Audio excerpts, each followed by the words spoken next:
Thank you, Michael, for that wonderful opening. That set the clear stage of what we're going to be discussing and where we stand in Ukraine with the Russian actions. They are clearly and have been clearly a genocide. It's just a matter of the United States Congress taking the steps on the floor to pass it, and later the United States State Department, which is not bound by what Congress says, to recognize it as well. They have certain concerns about calling this a genocide. I think they have more concerns about saying Russia is a terrorist country. There are diplomatic, political repercussions or factors that fall if you do declare that come to play, and they could be serious as far as trying to deal with Russia in the post-war peace era, which will come. But I think it's necessary on genocide that we declare it such because it's clearly been one.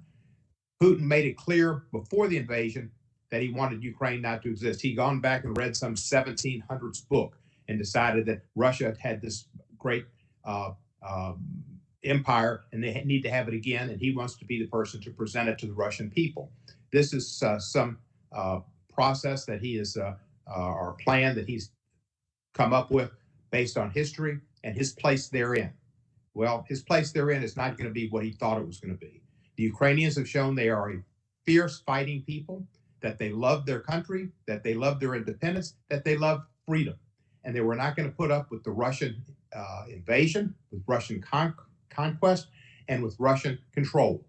And anybody who sees the folks in Kherson celebrate their independence, hugging the Ukrainian soldiers and expressing their relief and their joy at their freedom.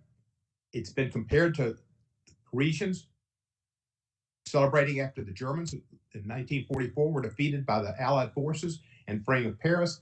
It is so much like that. It is something that if you're an American, truly an American, you cannot help but understand that America stands for freedom and for supporting countries around the world who have been the victim of some totalitarian, authoritarian bully trying to take over their country and control them. We would not want to live without freedom. No one should live without freedom. And America's support for Ukraine is based on that, and America's continued support is based on that. We must continue to give them the weapons to hold back the Russians who are on the other side of the river, who will come back. The war's not going to end. But Russia's shown that they do not have a military capable of winning this war. They have a missile system, and it's capable of hurting Ukraine's infrastructure and hurting the Ukrainian people. And that's what he wants to do, Putin. And that's part of a genocide. He has taken children back to Russia, deprived them of the connections to their parents, their homeland. He has taken people into these camps and tried to brainwash them and punish many of them and terrorize them. And those reports of rape, reports of attacks and brutality in these filtration camps. They have done war crimes in Bucha and in every city that has been freed by the Ukrainian army. War crimes have been reported and are being documented. So we need to proceed with doing what is the right thing and declaring this a genocide, standing up to this genocide, and supporting freedom around the world. If you don't stand up in one place, it'll come in another. The Russian army has shown its ability. We thought and believed that if they were successful in Ukraine, they would go to Moldova, they'd go to Georgia, they might go to the Baltics.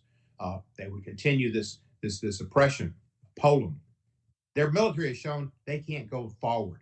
They can only go a certain distance. This is a crime against the Ukrainian people. It's a crime against the freedom-loving people of the world. It's also a crime against the Russian people and the Russian military because they weren't prepared for this war. They didn't want to go into this war, and Putin has used them as fodder for his own desires and his own mission that he has formed in his mind of being the great Putin with the great Russian Empire. This must not be allowed to continue. So I thank all of our distinguished speakers. I thank our outstanding staff, and I look forward to the remarks and continuing this discussion and let's put it into policy. Thank you very much.